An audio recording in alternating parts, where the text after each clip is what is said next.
arrancamos porque tenemos la tragedia esta en Cuba, en La Habana, Sí, del la verdad, fallecimiento. Cuéntanos un es poco porque hay lamentable. varios temas para hablar de Cuba hoy. Es lamentable, la verdad.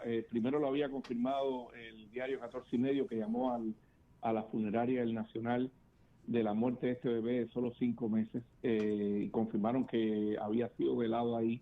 Murió en estas inundaciones en La Habana, en unos fuertes aguaceros que cayeron en La Habana Ujú. este lunes, el 11 de agosto, y entonces el bebé murió arrastrado. Ahora Martín Noticias logró hablar también con un familiar, con la tía de este bebé de solo 5 meses, y confirmaron que fue en el cerro, que parece que no le dio tiempo a nada porque el agua se llevó un muro que tenían ahí Dios. frente a que divide las casas de un lugar, colapsó, se vino abajo, y entonces parece que incluso hasta eh, no les da tiempo prácticamente a nada, y entonces desgraciadamente no le dio tiempo a sacar a ese pequeño niño de 5 meses a la madre. Mm, Y la Dios verdad santo. ha sido una triste noticia, que lo que está reflejando esto, Cosío y Andrés, ustedes lo saben muy bien. En La Habana, este sistema de alcantarillados, además de ser viejo, inoperante, ineficiente Ujú. y todo lo que ya sabemos, se ha colapsado cada vez más con el tema de la basura. Ayer también veíamos unas imágenes de Noticias Cubanet, de Cubanet Noticias, que publicaba imágenes de las inundaciones en La Habana, que parecía aquello Venecia. Pero lo triste de todo es que hay un momento en que hay una señora que le pide a alguien, ella dice que es un buen samaritano, que le saque del alcantarillado frente a su casa la basura. Y ese hombre Dios. empieza a sacar basura, y ahí el tragante, o sea, el tragante de Sí, La sí, Habana sí. Vieja, Sí, sí. y empieza a sacar basura y basura y basura y basura. Y entonces cuando el agua poco a poco puede desaguar un poquito más, pero realmente es muy triste. O sea, inundaciones pasan en todas partes, hay problemas en todas situaciones. Esto es un lamentable accidente. Yo me imagino que nadie, pues, ni siquiera el régimen, le conviene este tipo de cosas, pero lo que está reflejando es eso también. Y hasta el momento, fíjate, hasta el momento que estamos hablando ahora, a las 3:22 de la tarde, nadie de las autoridades cubanas lo han confirmado. No hay una nota oficial, no hay Ujú. nadie, ni Díaz-Canel, Raúl Castro menos que menos, ni el secretario del partido en La Habana. Nadie ha dicho No, absolutamente nada qué No, van, de este caso. hombre. qué van a decir? Napo, mira, Bueno, ellos lamentan la muerte de otra gente en el mundo y yo otros sé. desastres en el mundo, pero La Habana no hace nada, Mira, ¿entiendes? has tocado la tecla exacta. Me contaba Giovanni Sánchez, con quien me encontré hace relativamente poco, que ella fue la primera que me hizo la llamada de atención sobre el tema de la basura en La Habana. Ella vive en un edificio, se sabe ya, en 14 pisos, que está destrozado.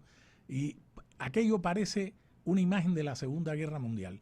Está rodeado de basureros por todas partes. Y me dijo dos cosas. Uno, cuando regresé a La Habana en algún momento de mi vida, de algún viaje, eh, pensaba que algo me estaba faltando y era la risa de los niños. ¿Tú te acuerdas? Tú jugaste en los parques, Andrés. Ujú, Yo, ujú. Sí. hay ausencia de los niños en la calle jugando como antes. Y una de las cosas es el tema de la basura, las acumulaciones de basura. Y me puse a investigar un poco. Hay un reporte que dice que en La Habana, donde vive en una ciudad 2.1 millones de habitantes, es decir, una isla que se ha quedado desierta y la capital sigue siendo el sitio de mayor densidad poblacional. 2.1 millones de habitantes. Hay solamente el 57% de camiones de recolectores de basura disponibles. Que no solo es que haya casi la mitad, sino de que no pasan con una cierta frecuencia ni recogen todo, como la historia que acabas de contar de paliando basura en una alcantarilla en La Habana Vieja.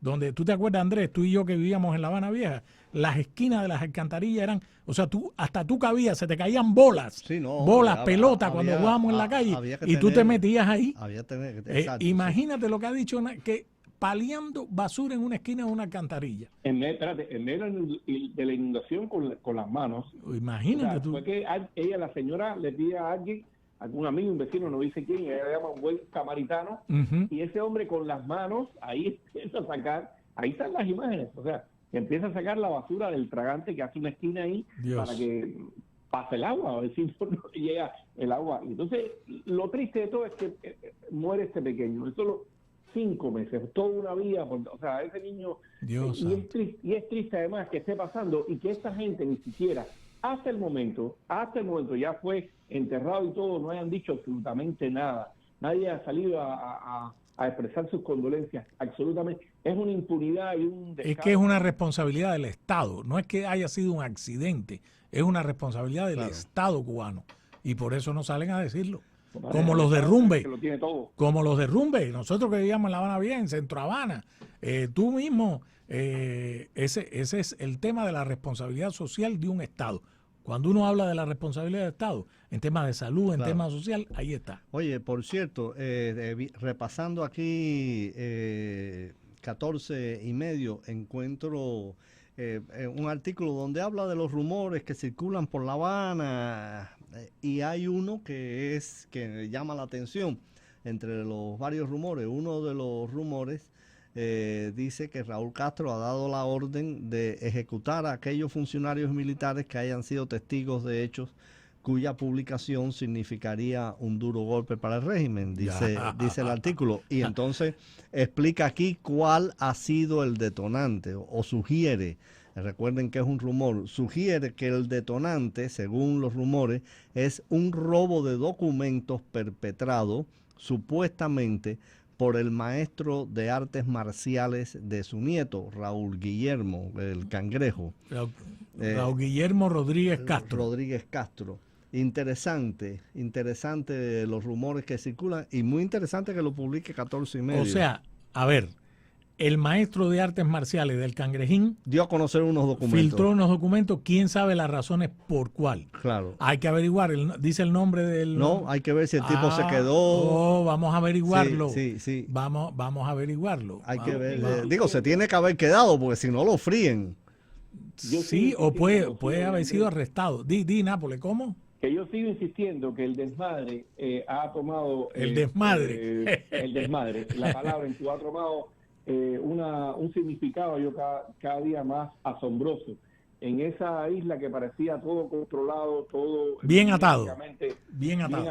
Y yo en los últimos tiempos, las filtraciones, las cosas, o sea, hay mucha información que se está filtrando, hay muchos documentos y cosas que ya son más fáciles de tener, ya sea porque están cansados de ese régimen, ya sea por dinero o ya sea porque sencillamente por roña, envidia, por lo que sea. No, o porque quieren escapar de esa realidad. Exactamente. Porque están ahogados, ya no hay para repartir, como tú mismo has dicho. Otro rumor que hay, según 14 y medio, es que la seguridad del Estado ejecutó de manera sumaria, ¿no? Al masón Carlos Manuel Tejedor, que había sido crítico del régimen y se había opuesto frontalmente a toda la maniobra esta de la seguridad del Estado para tomar la masonería. Entonces dice que Tejedor fue ejecutado en la madrugada del pasado 11 de julio, es decir, hace un mes. Sí, exacto. Fue ejecutado en la madrugada del pasado 11 de julio por sus críticas a la injerencia de la policía política en la masonería. Porque acuérdate que le impusieron un tipo.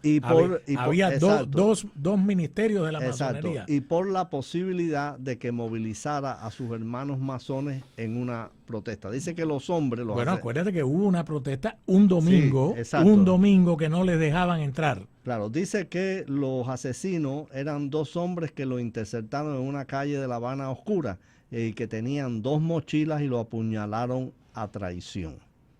Increíble. También el rumor de los supuestos protagonistas del asesinato de Payá y Jaro Cepero, que lo dice también 14 y medio.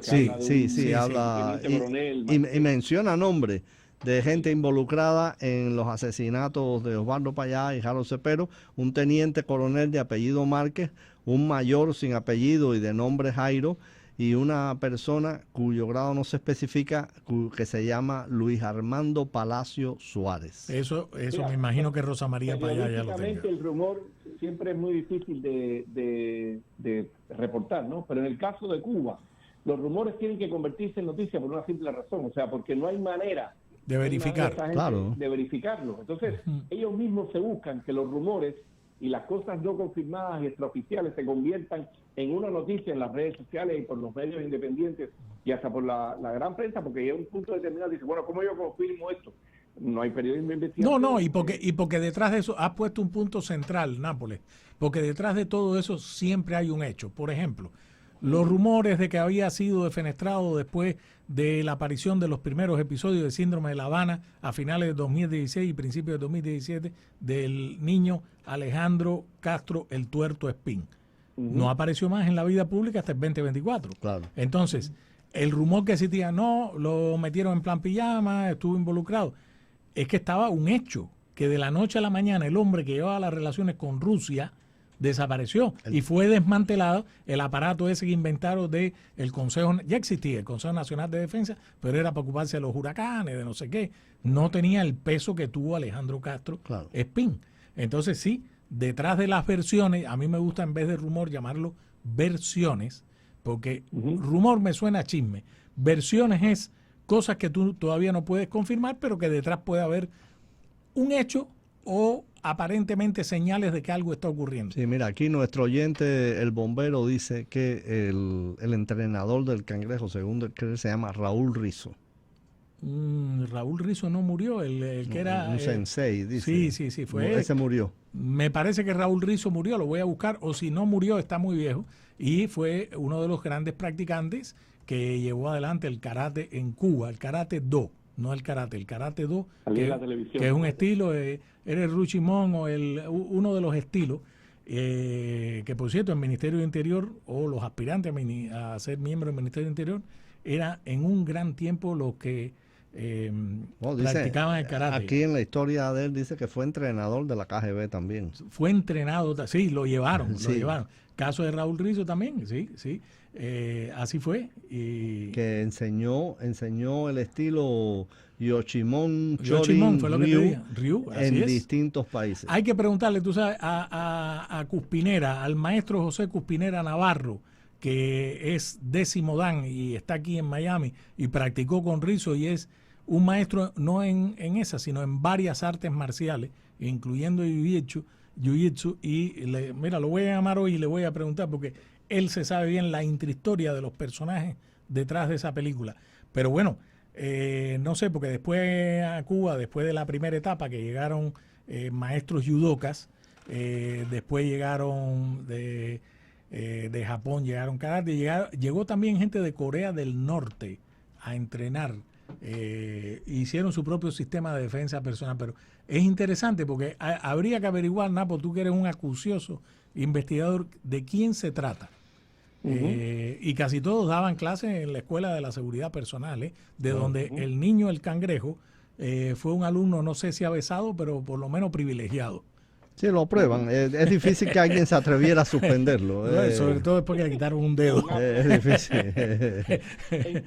Mira, que estoy encontrando que sí que falleció. Falleció. Raúl. Ya, sí, voy a buscarme. Ahora me ha entrado. Le voy a preguntar al maestro Cuspinera Navarro, que está aquí y ha escrito muchos libros y se conoce bien la intrahistoria. Cuenta, Napo.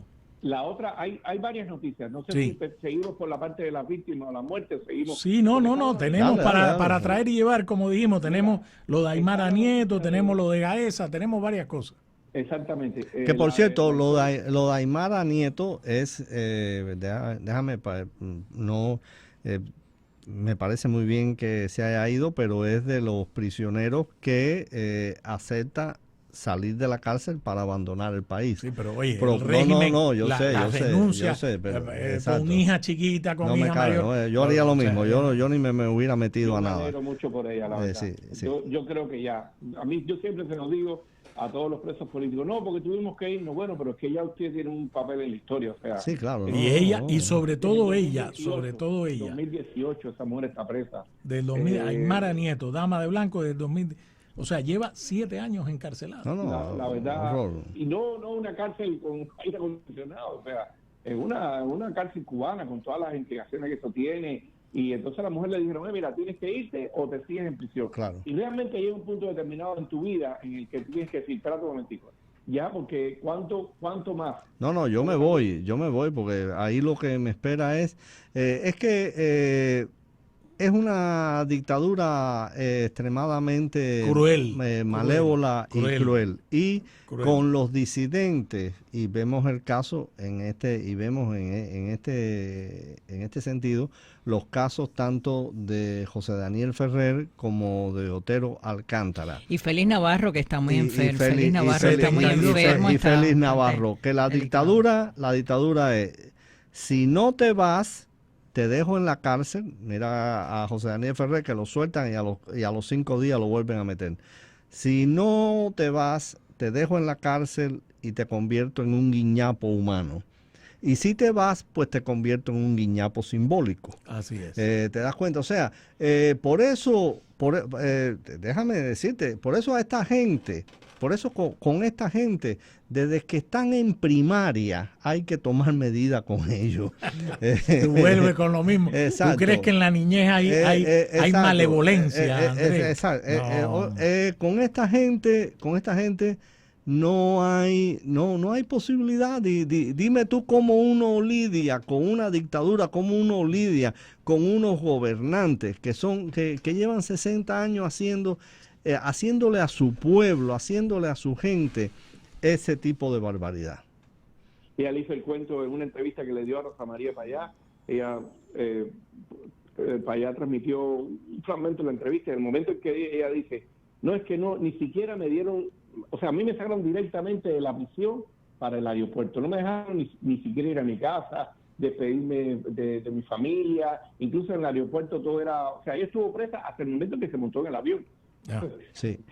O sea, fue una cosa que no ni siquiera te dejan, me obligan tanto a tratar de bajar la cabeza hasta el último minuto por eso mismo. O sea, a mí me parece que es triste lo que dice Andrés, pero a veces tiene que ser, no sé. Sí, no hay. Es que no hay, es difícil negociar con esa gente. Es difícil hacer diálogo con esa gente. Es difícil creer que tú vas a tener algún tipo de ventaja sobre esa gente. Claro. Cuando son dueños de un país y han demostrado, han sacado a tantos millones de cubanos de su país y a otros que ni siquiera los dejan entrar. Y los que los dejan entrar es porque sencillamente los obliga a bajarse la cabeza, a bajar la cabeza y a callar. De acuerdo. Napo, hablando de presos políticos, el caso de una de las figuras más emblemáticas de la oposición interna cubana, Félix Navarro, 72 años, Increíble. Está enfermo y su familia está denunciando que la enfermería donde lo llevan es virtualmente una celda de castigo. Así es, la situación de Félix Navarro. A ver, ¿qué hizo Félix Navarro? Félix Navarro supuestamente se movió de una provincia a otra cuando le escarcelaron. ¿Qué hizo Félix Navarro? No, y su hija, Sailí Navarro. Y a Sailí no la escarcelaron. Bueno, ellos estuvieron el 11 de julio. Ok, los cogieron presos, ya sabemos lo que pasó con la represión del 11 de julio, pero a él lo escarcelan, que es una figura emblemática, igual que José Daniel Ferrer, y sencillamente él lo que hizo fue moverse. Y como se movió, entonces él violó supuestamente la orden de la escarcelación. ¿Qué es eso? Entonces ese hombre con 72 años está en una enfermería que parece, se muere ahí en una celda de castigo, en una enfermería que supuestamente es como deberían atenderlo. Él no está preso ahí porque quiere pasar vacaciones, él está preso porque esa gente sencillamente dijeron, entonces me pusieron en la lista de países terroristas, Estados Unidos, pues lo que yo negocié con la administración Biden, que aunque la administración Biden dijo que no, sí lo negociaron con ellos, sencillamente, cuando viene la administración Trump y los pone en la lista de países terroristas, dice, ahora me voy a llevar a estos dos y a Donaida Pérez Fraseiro, las vamos a llevar a los tres, la figura más reconocida, para dentro de la cárcel de nuevamente. Entonces, con esa gente no se puede negociar, Andrés. No. Hablando es bueno tenerlo en cuenta, no olvidarse de eso. La memoria es lo único que no se puede perder el día que ahí venga un cambio, porque un cambio tiene que venir. Por eso, igual que Argentina, es nunca más. Nunca más. Nunca más. Hablando de esto, Nápoles, fue agregada a la lista de represores la fiscal de Artemisa, una señora, anote su nombre, Niurka Margarita Tavares Valdés. Niurka Margarita Tavares Valdés. Vi la foto de la señora. Pidió hasta 10 años de prisión para 3 activistas de Cuba primero, en Artemisa. Es decir, el Código Penal que fue reformado en el 2022, justamente después del 11J del 2021, ha servido como uno de los principales instrumentos de la represión en Cuba. No hay otra manera de decirlo. Así que tenemos una más en la lista de represores. Y reitero, este es un documento, un trabajo que están haciendo los colegas de represores cubanos, Rolando Pantalla, Luis Domínguez, de la Fundación para los Derechos Humanos en Cuba, que es un documento que está ahí para que la gente, como dice Andrés, el cubano no se olvide cuando haya un cambio y de pronto quieran borrar todas las cosas del MINI. Entonces, por lo menos tengan ahí esas personas que en un momento determinado le hicieron daño. Yo creo que es un documento muy importante. Muy valioso. Claro. Muy valioso porque se está haciendo un trabajo. Cartagena me decía que había muchos más que ellos no han podido todavía confirmar, porque el detallismo que están haciendo ellos con el tema de comprobar que esas personas realmente hicieron eso, me parece que vale la pena como un mecanismo de consulta, y para esa era que va a llegar en su momento, no tengo ninguna duda, la gente sepa quién fue en la represión en Cuba. Así que sí, eso es. Está muy bien, me parece excelente. Buenísimo. No olvidar. No olvidar. Napo, tocamos base mañana, que seguro habrá mucha más noticias de Cuba. Que por cierto, tú mencionaste a los argentinos. Nadie critica el lema de los argentinos. Nunca más. Tenían varios lemas los argentinos. Uno era paredón, no perdón. Y Sí. el otro y el otro era nunca más. Y había de otro que decía no sé qué cosa, no olvido. No olvido. Sí, perdón, no olvido. No perdón, no olvido. Lo que ocurre es que cuando en la transición hacia la democracia en 1985, el pacto, creo que fue Raúl Alfonsín, si hay algún argentino por ahí que me corrija, estoy apelando a la memoria, fue que se llegó a ese famoso acuerdo de nunca más, buscar las vías democráticas. Ya sabemos todo lo que ocurrió después, pero ese es un punto importante. El tema del pasado lo vivieron los países de Europa Oriental. En el caso de Rusia, de la ex Unión Soviética de Rusia, todavía lo estamos padeciendo. Claro. El mundo lo está padeciendo. Sí. Y hay otro detalle, ¿sí?, con lo de las dictaduras de derecha, que curiosamente las dictaduras de derecha, cuando se desmontan, esa derecha finalmente no, esa derecha, a partir de entonces que se desmonta y entrega el poder, se institucionaliza, participa en el juego democrático, o se disuelve, acepta el juego democrático, puede volver a ganar en elecciones, respeta las leyes del juego. Sin embargo, esa izquierda que fue derrotada y esa izquierda que se declara víctima, esa izquierda cuando coge el poder, lo primero que trata de hacer es lo mismo. En Chile trataron de hacer lo mismo que iba a hacer Allende, suerte que tuvieron que ir a un referendo y el pueblo dijo no, porque se acordaba de la época de Allende. Pero lo cierto es que la derecha, cuando se desmonta la dictadura, obedece las reglas del juego, y no veo una excepción a eso. Si alguien la ha visto, que me la diga. Y la izquierda no la respeta. Ahí tienes el tema, un ejemplo de la derecha. Respeta, el caso peor que puede citarse desde el punto de vista histórico, el caso de Sudáfrica. O sea, el régimen del apartheid nunca más regresó. Nunca más regresó. Sin embargo, lo que hay ahora es terrible. Así es. ¿Cómo era aquel Frederick de Klerk? Sí, lo que hay ahora es... Vamos a la